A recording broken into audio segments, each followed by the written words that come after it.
श्री हिताभिलाष मोहंती जी को आमंत्रित करता हूं। वे सेंट्रल यूरोपियन यूनिवर्सिटी में फुल मेरिट स्कॉलर रहे हैं, जहां उन्होंने मास्टर्स की पढ़ाई ह्यूमन राइट्स लॉ में की है।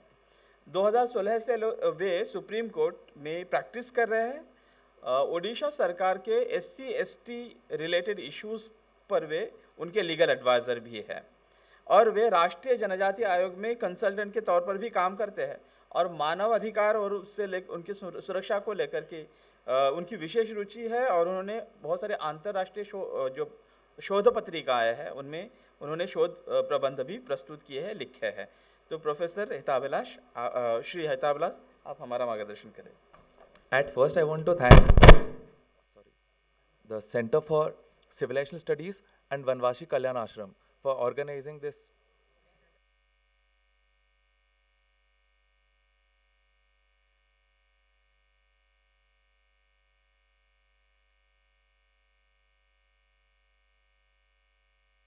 I'm audible now?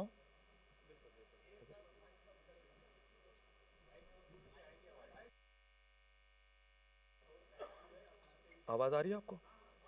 Perfect. So to begin with, I want to thank again, conveying my regards to the dignitaries on table, off table, and everyone present here. ठीक है? बस मैं धन्यवाद कह रहा था सेंटर फॉर सिविलाइजेशन स्टडीज़ को और वनवासी कल्याण आश्रम को for organising this wonderful seminar. This has been a learning lesson for me. I am a lawyer. I practice in Supreme Court. I initiated my career working under Mr. Hari Salve, and I was never a part of this cultural seminar. But now, after being a part of this seminar since yesterday, I can relate the law with culture. So I feel proud to be a part of this. And at first, thank you so much, Ravi Shankar ji, for getting me here on stage. And I will be speaking about the complexities that we were going, जो terminologies के चलते complexities हम लोग कल से face कर रहे थे, उसी के बारे में मैं चर्चा करूंगा. At first, what is this indigenous people? ये जो मूल निवासी हैं. I am so sorry, my Hindi is very poor. Orissa से हूँ मैं और इंग्लिश में ही रहा है सब कुछ, तो I will try to speak in Hindi so that सबको समझ में आए. जो मूल निवासी कहते हैं हम लोग, इंडिजीनियस पीपल, उसका कॉन्सेप्ट क्या है, कहाँ से ये वर्ड आया इन इंटरनेशनल प्रोटेक्शन सिस्टम. उसके बाद I will talk what is this Adivasi. ये वर्ड तो पहले था नहीं, ये वर्ड बाद में आया, हम लोग सब एक थे. And then comes scheduled tribe, जो हम संविधानिक लैंग्वेज है, जो हम आज देखते हैं. What is scheduled tribes? Scheduled tribe communities. So to begin with, what is indigenous people? Indigenous people जब हम लोग बोलते हैं, इट मीन्स अबॉरिजिनल्स और native of this place, son of the soil. वैसे इंडिया में हम लोग सभी सन ऑफ द सॉइल हैं, सभी son daughters of this soil हैं. But when we see indigenous people context in international law, ये शुरू हुआ इन 1957. And during the time of formation of United Nations, it was in 1945. वो था the era of colonialism. European powers used to rule the most of the underdeveloped or the developing countries. और वो खत्म हुआ with the World War II. एक international structure आया, United Nations. उन्होंने एक चार्टर बनाया कि this is how the nation states will behave with its citizen. फिर 1948 में एक ह्यूमन राइट्स का वेव आया. That marked the first international instrument of human rights, Universal Declaration of Human Rights. But human rights का चर्चा तो हो गया इंटरनेशनल फोरम में, बट कहीं पे ये इंडिजीनियस पीपल, ट्राइबल राइट्स के बारे में कोई चर्चा नहीं हुआ. It is completely silent. For the first time जब हम इंटरनेशनल लीगल इंस्ट्रूमेंट में देखते हैं दैट द वर्ड ट्राइबल्स और indigenous is being used, that is 1957 ILO convention 107. But वो डिफाइन नहीं करता है who are indigenous people. It says tribals and semi tribals without defining what is indigenous people. तो वो कहता है tribals and the semi tribals are to be considered as indigenous on account of their inhabitation in the country or the geographical region which has been pre-invaded by their colonial past. But इसमें कहीं पे ये mention नहीं है कि indigenous people क्या होता है. बट इंडिया ने इसको रेटिफाई कर दिया 1958 में, और इसके प्रोविजंस हमारे इंडियन कॉन्स्टिट्यूशन में डाल दिए गए वाई अमेंडमेंट्स, जो आज नहीं दिखते हैं बट वो टाइम पे था. देन केम इंटरनेशनल पर्सपेक्टिव में 1960 ILO कन्वेंशन 169 इन 1989. उसने कहा indigenous people are different from tribals, and for the very first time they came out with a definition of indigenous people. It's same as ILO convention 107. वही कहा गया, ये वही मूल निवासी हैं जो एक क्षेत्र में रहते हैं और वो क्षेत्र पहले से इन्वेडेड किया गया होगा बाय द कॉलोनियलिस्ट्स. बट उन्होंने डिफाइन किया who are the tribals. They differentiated tribals from indigenous peoples. They said tribals are those who can be distinguished by the virtue of their socio-economic and cultural conditions, and they have their own set of rules to regulate their own behavior and administration. So till the time we are in 1981, we know that the tribals and indigenous people are different. इसका और एक तात्पर्य ये भी निकलता है, the western countries, they were not aware as to what is indigenous people, what is tribals. They knew their colonial past and how they had suppressed the ancient natives of any country.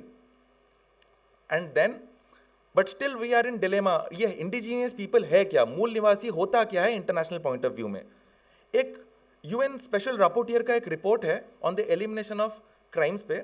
उन्होंने ये कहा था there are 4 conditions in order to count someone as indigenous people.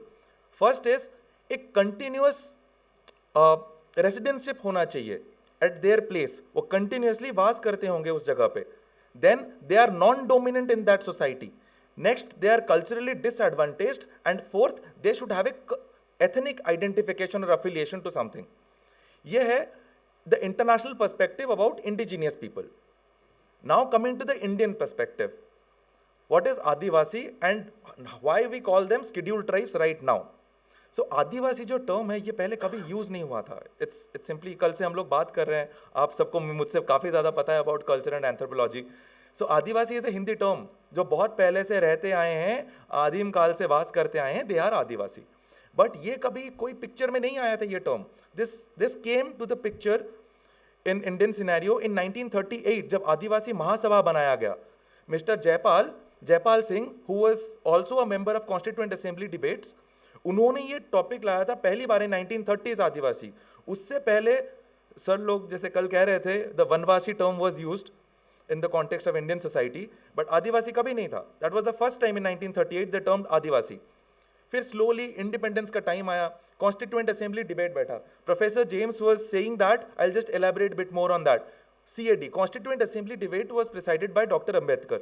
तो वहां पे discussion चल रहा था क्या किया जाएगा. When they came to the topic of protection of tribals, अब आदिवासी लोगों को कैसे प्रोटेक्शन दिया जाए, तो वहां पे उन्होंने, हमारे जो जयपाल साहब हैं, मिस्टर जयपाल सिंह, उन्होंने ये प्रस्ताव रखा कॉन्स्टिट्यूएंट असेंबली डिबेट्स में कि हम लोग कॉन्स्टिट्यूशन में आदिवासी लिखते हैं और वनवासी, जनजाति ऐसा कुछ नहीं लिखते हैं, आदिवासी लिखते हैं because it is a matter of pride for them, because he represented them in the Mahasabha. But ये जो प्रस्ताव था उसको कॉन्स्टिट्यूएंट असेंबली में KM मुंशी जी ने और विश्वनाथ दास जी ने उसको ऑब्जेक्ट किया. उन्होंने कहा कि ये जो डेफिनेशन है आदिवासी, ये एक सेपरेटिस्ट फीलिंग लाता है, तो it can not be brought under the umbrella of constitution. बहुत सारे लोगों के मन में ये भेदभाव रह जाएगा. तो इसीलिए KM मुंशी जी ने प्रस्ताव दिया कि हमारा जो ट्राइब्स हैं वो इंडिजिनियस कम्युनिटी से अलग हैं. तब वो UN का रेफरेंस नहीं दिए थे. उन्होंने ये कहा था कि इंडिजिनियस कम्युनिटी जो हम लोग बात करते हैं इंटरनेशनल पर्सपेक्टिव में, हमारे आदिवासी अलग हैं. हमारे इंडिया में कोई एक भी अपना एथनिक आइडेंटिटी क्लेम नहीं कर सकता है. उस एक ट्राइब में भी there are thousands of languages and thousands of cultures they share. तो we can not come to one common conclusion that we all share one ethnic affiliation. One thing can be said that we all are Indians. So hence, they are tribes, they had this specific set of cultures, norms, own methods of dispute resolution. इसीलिए उनको scheduled tribes का मान्यता दिया गया. और उसके बाद यह कह दिया गया कि ये राज्य का, it is the power of the states to decide who are the scheduled tribes. और वो president declare करेंगे by taking the considerations from the governor and the state government that who should be the part of scheduled tribes list. Now coming, what is, now I'll say how these Adivasis are different from indigenous people. We all know it, I don't have to reiterate myself again and again, since yesterday we've been speaking that we are Indians. And coming to the Constitution of India, we have something called Part 3. और part 3 कहता है fundamental rights. यहाँ पे हम लोग बहुत सारे community से लोग आते हैं, but still we all have the same common rights. This conference is arranged here under Article 19, equally applies to everyone. Citizenship, Part 1 of Constitution, equally applies to everyone. But एक चीज है उसमें, that is a protection has been given to scheduled tribes. जो बात सारे international instruments कहते हैं, same चीज हमारा इंडिया में भी है, but in our own indigenous perspective, that is we have given them protections. Why? ऐसा नहीं कि दया किए, वो पहले से अत्याचार हो रखा था मुगल टाइम से और ब्रिटिशर के टाइम पे। Now we have to make good the loss that has already happened to them. इसीलिए हमने उनके लिए अफर्मेटिव मेजर्स रखा, लाइक रिजर्वेशंस, स्पेसिफिक प्रोटेक्शंस रखे हम लोग। और उसके बाद with the lapse of time हम लोग धीरे धीरे कानून बनाते गए सो दैट उनसे जो छीना गया था हम उनको वापस करें। जैसे कि हमारा पीसा कानून हो गया, फॉरेस्ट राइट्स एक्ट हो गया, जो उनसे छीना गया था उनको वापस किया जाए। तो this is the Indian standards of developing the protection regime for scheduled tribes. But when we compare the international perspective, the indigenous people, that is very different. But एक डिलेमा आता है यहाँ पे। 2007 में UN declaration on right of indigenous people was passed in UN General Assembly. उसमें India has voted in support of it. Now this creates a dilemma. अगर है नहीं indigenous people तो इंडिया ने वहां पे क्यों वोट किया? The representative of India, Mr. Ajay Malhotra, clearly made it a point in the UN General Assembly and said it that we are voting in favor of UNDRIP as a whole nation because the entire India is a home to the indigenous people, that is Indians, and that is why we are voting, not because we count our scheduled tribes as a part of indigenous community as per international law.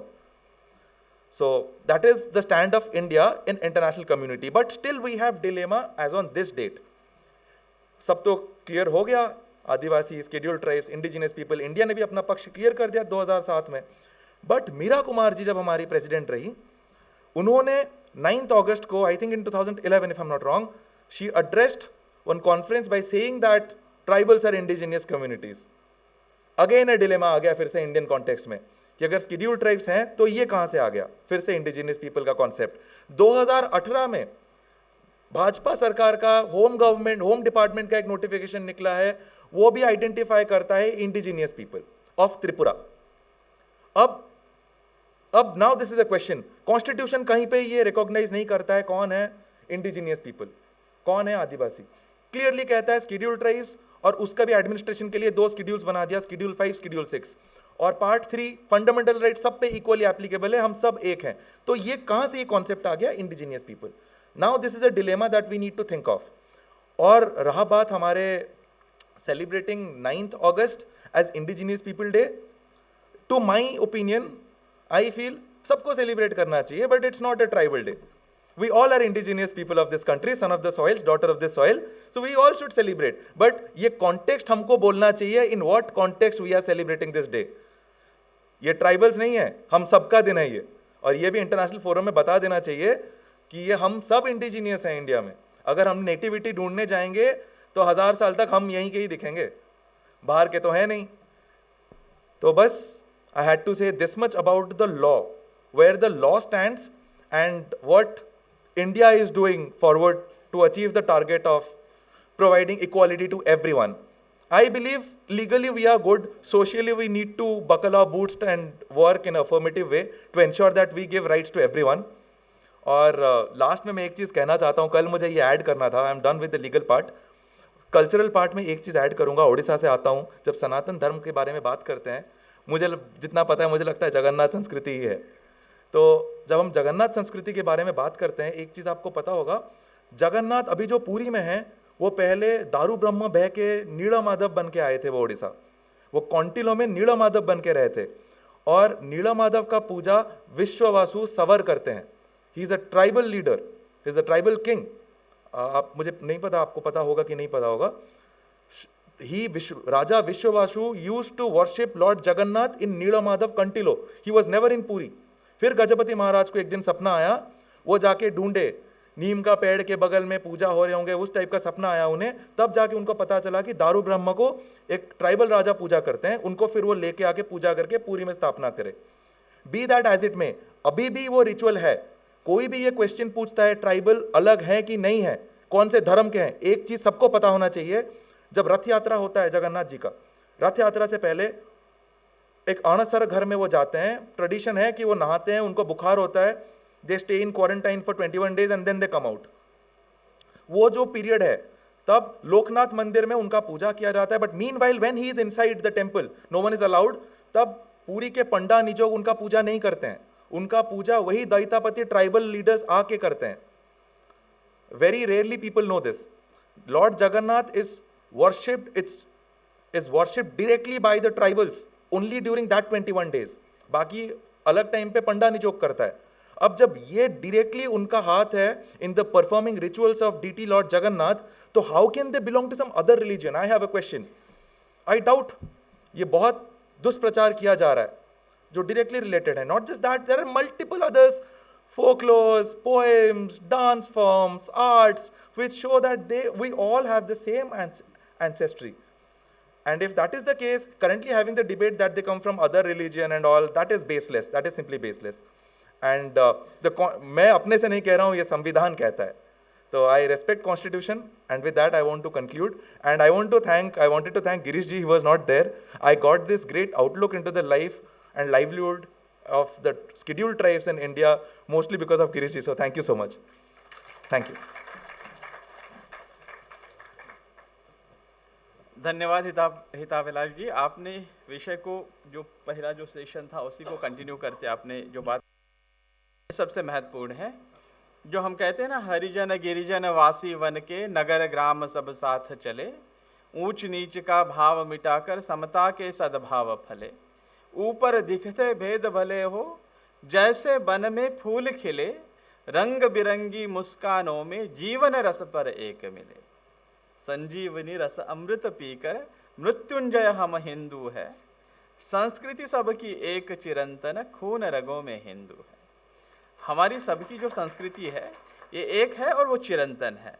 लेकिन जैसे पहले professor James साहब ने भी जो कहा था, जिसको कंटिन्यू करते हुए हिताभिलाष जी ने भी बात कही कि एक कॉलोनियल नैरेटिव सेट करना है ताकि वो आगे चल कर के इस बात को अपने लिए एक फर्टाइल ग्राउंड क्रिएट कर सके। इस कॉन्टेक्स्ट में मैं एक वाकया यहाँ पर उद्धृत करना चाहूँगा। 1833 में जब ब्रिटिश ईस्ट इंडिया कंपनी का जब शासन था, तो वहाँ के सेंट्रल प्रोविंसेस के जो कमिश्नर थे उनका नाम था सर रिचर्ड टेम्पल। उन्होंने ब्रिटिश पार्लियामेंट में भाषण करते हुए यहाँ पर मिशनरीज़ के लिए ग्राउंड तैयार होना चाहिए, इस कॉन्टेक्स्ट में बात करते हुए उन्होंने कहा कि at least 1/8 of the Indian society is untouchables and tribes who are beyond the pale of principal oriental religions and their minds present tabula rasa, मतलब एक कोरी slate, a clear slate on which Christianity may work। तो वो एससीज जो आज के हम schedule caste community कहते हैं और शेड्यूल ट्राइब्स की कम्युनिटी को वो कहते हैं कि they were totally unrelated to the Sanatan traditions of this land and therefore they were the target of the Christianity। और जब ये लेकिन इसको कॉन्ट्रास्ट करते हुए there were some good British officers also, अच्छे ऑफिसर्स थे, और उन्होंने जो प्रैग्मेटिक व्यू पॉइंट्स भी लिखे। इस कॉन्टेक्स्ट में मैं दो रेफरेंसेस यहाँ पर बताना चाहूँगा। 1881 में जे बेंस नाम के जो सेंसस कमिश्नर थे, उन्होंने अपने ऑब्जर्वेशंस में लिखा था ये जो एनिमिस्ट और नेचर वर्शिपर्स, ये जो डिस्टिंक्शंस किए गए जो नगर ग्राम वनवासियों के बीच में, तो वो 1881 में वो सेंसस कमिश्नर जे बेंस कहते हैं, every stratum of Indian society is more और less saturated with animistic conceptions. सभी में एनिमिस्टिक कॉन्सेप्शन है। ये जो पंच महाभूतों की कल्पना और जो जनजातियों में पूजा पद्धतियाँ जिसकी चर्चा विस्तृत ढंग से कल हुई है, वो वही है, वो एक ही है। हारे जीते संघर्षों में साथ लड़े बलिदान हुए, काल चक्र की मजबूरी में रिश्ते नाते बिखर गए, एक बड़ा परिवार हमारा पुरखे सबके हिंदू है।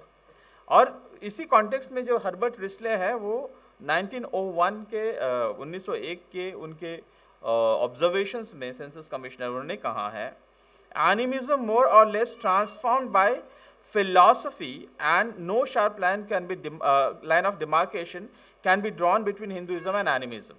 सो देयर इज नो डिमार्केशन. ये सब ब्रिटिशों ने कहते हुए भी they created ground because they wanted to rule India and also Christianity के लिए एक वातावरण क्रिएट करना था सो दैट वो उसका कन्वर्जन के आइडियाज़ को वो यहाँ पर प्रोलिफरेट कर सके. इस अभी क्योंकि समय हो चुका है इसलिए इस सेशन को हम यहाँ पर अभी एक अवकाश लेते हैं. भोजन के बाद हम मिलेंगे 2:45 को हम यहाँ पर मिलते हैं ताकि इसी सेशन को हम आगे बढ़ा सकें. आप सभी का धन्यवाद. सेशन के बाद माननीय शैलेंद्र सर और मरावी जी हमारा मार्गदर्शन करेंगे. 2:45 हम कोशिश करें कि 2:45 तक हम आ जाए ताकि इस सेशन को हम आगे बढ़ा सकें. धन्यवाद. आगे के दोनों सेशन मर्ज किए जाएंगे, मतलब अगला जो सत्र है उसमें जो वक्ता होंगे और ये 2 वक्ता हमारे भी रह गए हैं तो हम करेंगे, क्योंकि समारोप सत्र जो है 4:30 को होना है. थोड़ा हम उसको आगे बढ़ाएंगे लेकिन बहुत ज़्यादा नहीं बढ़ा सकते. तो अगले सत्र में हम 3 अपने वक्ताओं को सुनेंगे.